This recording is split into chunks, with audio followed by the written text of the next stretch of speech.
नमस्कार दर्शकों, मैं ज्योतिषी रमन कुमार आपका स्वागत करता हूं। दर्शकों, आज मैं आपको हनुमान जयंती और नरक चौदश के उपाय बताने आया हूं। ये बहुत ख़ास मुहूर्त है।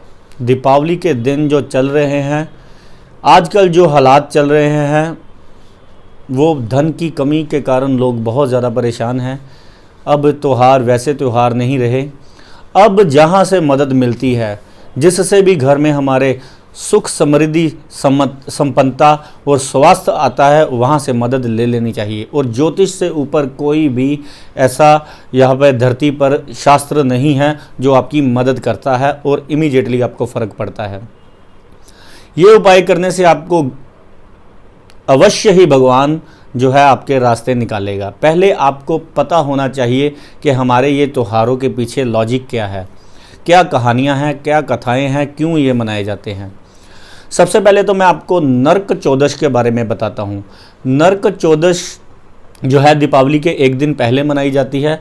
इसका नाम नरक चौदश इसलिए पड़ा क्योंकि भगवान श्री कृष्ण ने इस दिन नरकासुर नामक दैत्य का वध किया था और उसके बंदी से, उसके चंगुल से 16,108 स्त्रियां जो कि उसने बंदी बनाकर रखी हुई थी, जिनका वो शोषण करता था, उनको छुड़वाया था, उनको आश्रय दिया था, उनका सहारा बने थे। हमारे समाज में आज भी किसी भी स्त्री के साथ कुछ अप्रिय घटित हो जाता है तो समाज उसको अपनाता नहीं है। तब ये प्रथा ज़्यादा ज़ोरों पर थी।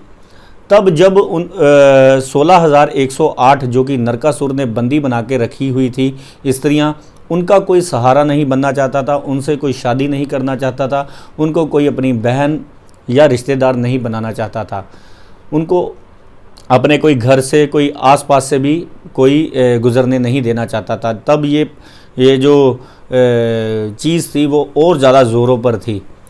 तो भगवान श्री कृष्ण ने अपने घर में उनको अपने महल में आश्रय दिया, उनका सहारा बने। ये उनकी रानियां नहीं हैं, ये उनकी स्त्रियां भी नहीं हैं। जो भी आपको गलत ज्ञान देता है वो बहुत बड़ा पाप का भागी बनता है। जो श्री कृष्ण भगवान के बारे में जान लेता है, सच्चा ज्ञान जिसको पता चल जाता है, वो रात को राम राम या श्री कृष्ण करके उसकी सुबह भी और रात भी बीतती है और वो कानों को ही हाथ लगाता है कि मैं भगवान के बारे में क्या क्या अनाप शनाप बोलता रहा हूँ। यही भगवान है जो शरण देते हैं, जितना मर्जी कोई पापी हो उनको माफ़ कर देते हैं। तो ये थी नरक चौदश की कथा, इसलिए उनको नरकासुर का वध होने के कारण नरक चौदश मनाई जाती है। दूसरे नंबर पर इस दिन पहले नंबर पर भगवान श्री कृष्ण की आपने पूजा करनी है। उसका समय भी आपको बताता हूँ। इस दिन भगवान बजरंग बली की भी आपने पूजा करनी है, क्योंकि भगवान बजरंग बली की जयंती भी इसी दिन जो है होती है।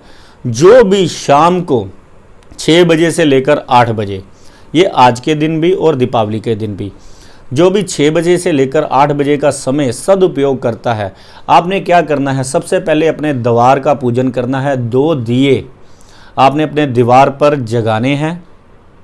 सरसों के तेल के घी का, किसी भी चीज़ का आप वो जगा सकते हो अपनी पॉकेट के अकॉर्डिंग। भगवान वैसे भी श्रद्धा के भूखे होते हैं।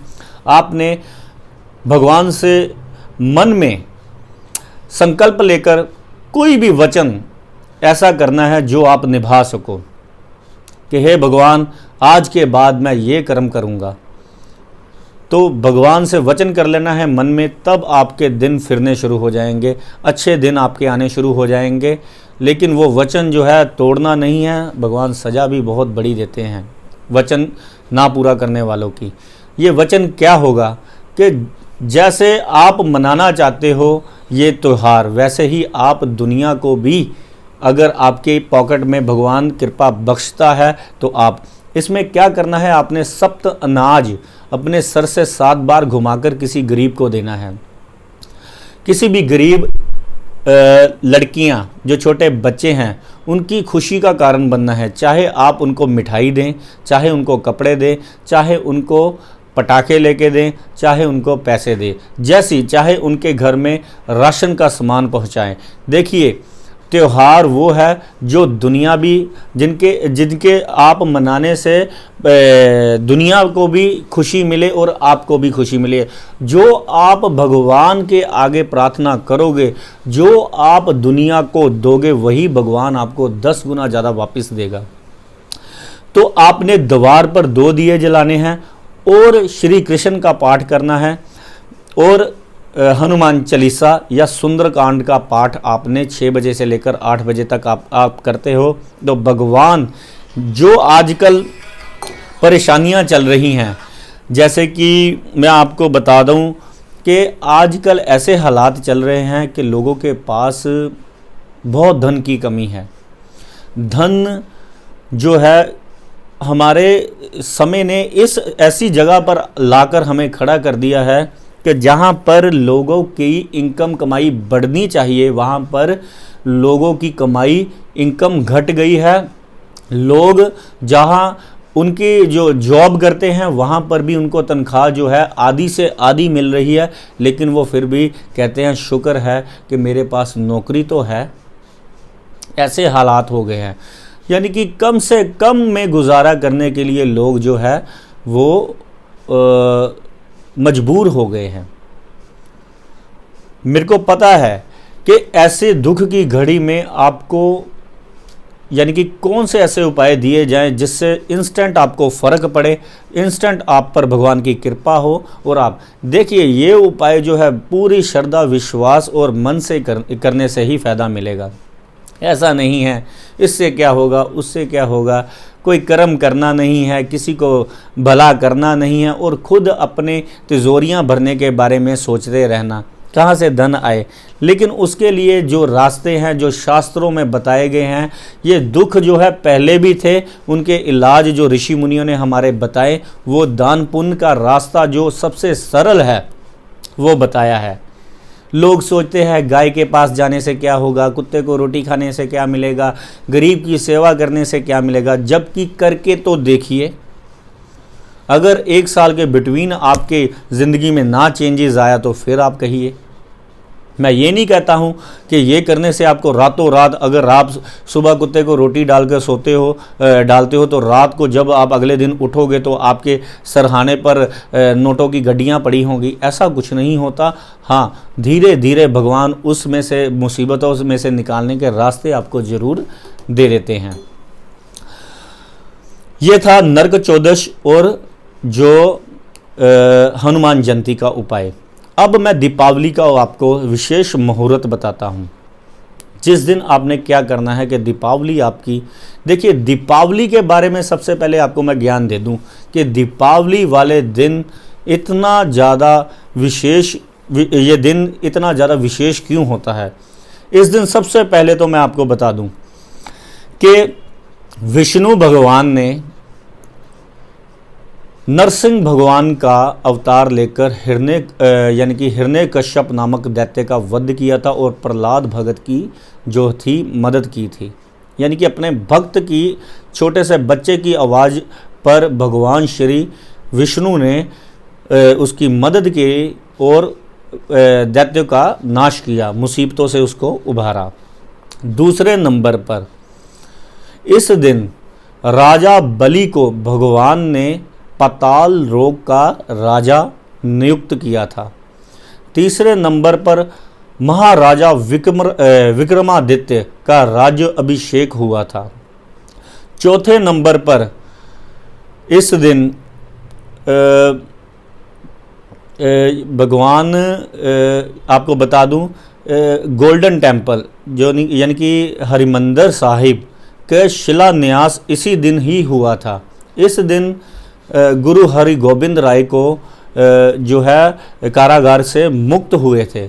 इस दिन पांडवों का वनवास खत्म हुआ था। इस दिन यानी कि तमाम ऐसे, यानी कि जैनियों के लिए भी इस दिन उनके गुरुओं ने जो था जो पाठ पूजा जो है आरंभ की थी, उनका जो था धर्म का विस्तार किया था। इस दिन भगवान रामचंद्र के वापस आने की खुशी में जो दीपमाला की जाती है वो तो है ही है, लेकिन इतने बड़े योग इस दिन है कि इस दिन आप अगर कोई भी संकल्प लेकर कोई भी कार्य शुरू करते हो, आज दिवाली वाले दिन विशेष पूजा करते हो, जो कि मैं आपको बताता हूँ। जो समय है 6:08 से 8 मिनट से लेकर 8:03 तक शाम को दीपावली की पूजा का जो समय है, जो गृहस्थ करेंगे वो 6:08 से लेकर शाम 8:03 तक विशेष पूजा। इसमें अगर आप महालक्ष्मी की पूजा करते हो, श्री यंत्र की स्थापना करते हो, इस दिन इस वक्त अगर आप बेसन की मिठाई का दान गरीबों को करते हो, इस समय अगर आप अपने घर में भी दिया जलाते हो और मंदिर में भी जाकर दिया जलाते हो और गरीबों के घरों में भी दिए जलाने का प्रबंध करते हो, उनके घरों में जाकर अनाज का दान करते हो, उनकी मदद करते हो, तो महालक्ष्मी की कृपा से आपके भी अन्न धन भंडार जो है भरे रहेंगे। महालक्ष्मी उनके ही पास जाती है जो गरीबों के बारे में भी सोचता है, सिर्फ अपनी जेबें भरने के बारे में नहीं सोचता। उसके अंदर माँ जैसी जो है चंचलता और जो है माँ जैसा हृदय होना चाहिए। जो महालक्ष्मी जो सारी दुनिया का भरण पोषण करती है, जो पैसा देती है, माया देती है, जो दुनिया को चलाने के लिए बहुत ज़रूरी है, वही अगर आप लोगों की मदद में यूज़ करते हो तो परमात्मा आप पर बहुत ज़्यादा कृपा करता है। एक और नंबर पर आपको मैं उपाय बताता हूँ। जो साधक है, जो सिद्धि करना चाहते हैं, जो विशेष कोई मंत्र को सिद्ध करना चाहते हैं, उनके लिए विशेष मुहूर्त मैं आपको बताता हूँ। रात को 11:34 से लेकर 12:30 तक अगर आप कोई विशेष पूजा करना चाहते हो, इस वक्त में की गई पूजा, इस वक्त में सिद्ध किया गया मंत्र, इस वक्त में शुद्ध सिद्ध किया गया श्री यंत्र, जो कि मंत्र आपको पता ही है, सिंपल सादी आपने मंत्र का जाप करना है, ओम श्री आय नमः। बस बहुत लंबे चौड़े आपने मंत्रों के चक्कर में नहीं पड़ना, क्योंकि मंत्र अगर आप सही तरह बोलते हो तो ही उसका फ़ायदा होता है, अदरवाइज़ उसका कोई फ़ायदा नहीं होता। छोटा मंत्र आपने जैसा कि महालक्ष्मी का श्री आय नमः, श्री नमः, महालक्ष्मी आय नमः, ओम श्री महालक्ष्मी आय नमः, अगर ये जाप करते हो, ओम श्री गणेश आय नमः, या किसी भी मंत्र का आप इस वक्त पाठ पूजा करते हो, वो सिद्ध हो जाता है। ये ऐसा सिद्ध होता है कि आपको इस दिवाली पर आपके जो है धन की कमी की वजह से आप अगर कुछ नहीं कर पा रहे या धन की कमी आपको सता रही है, तो ये बहुत यानी कि आने वाले कम से कम दिनों में आपकी ये धन की कमी दूर कर देता है। और आने वाली दिवाली तो आपको पता ही है कि आपकी बहुत बढ़िया बीतेगी, ये उपाय अगर आप करते रहते हो। तो आज के दिन आपने दीपावली वाले संकल्प करना है कि रोज़ कोई ऐसा काम करना है, चाहे आप कुत्ते को ब्रेड डालें, चाहे आप कीड़ियों को भोजन दें, चाहे आप किसी गरीब को खाना एक वक्त का देकर आएँ, चाहे आप गौशाला जाकर आए, चाहे आप अंधे की सेवा करें, कोढ़ी की सेवा करें या विकलांग की सेवा करें, आपने किसी का सारा दिन में एक कोई अच्छा कर्म आपने करना है। गरीबी और रोग आपके पास भी भटकेंगे नहीं, ये मैं आपको पूरी जिम्मेवारी से कहता हूँ। बाकी ईश्वर करने वाला, भगवान करने वाला, वो बजरंग बली, कृष्ण भगवान, महालक्ष्मी आपके घर में पूरी कृपा करे, ऐसी कामना से मैं आपको दिल से उपाय दे रहा हूँ। कृपया मैं आपसे निवेदन भी करता हूँ, ये मेरा एपिसोड जो है ये सभी अपने रिश्तेदारों, दोस्तों और ज़रूरतमंदों को जो कि धन की कमी से गुज़र रहे हैं, उनको ज़रूर शेयर कीजिए, कमेंट कीजिए, लाइक कीजिए अगर आपको ये अच्छा लगे। मैं ज्योतिषी रमन कुमार आपसे लेता हूँ विदा। धन्यवाद। जय श्री राम, भारत माता की जय। भगवान करे आपका परिवार निरोगी रहे, सुख समृद्धि संपन्नता स्वास्थ्य आपके घर में आए, महालक्ष्मी की आप पर पूरी पूरी कृपा बरसे। धन्यवाद। जय माता दी।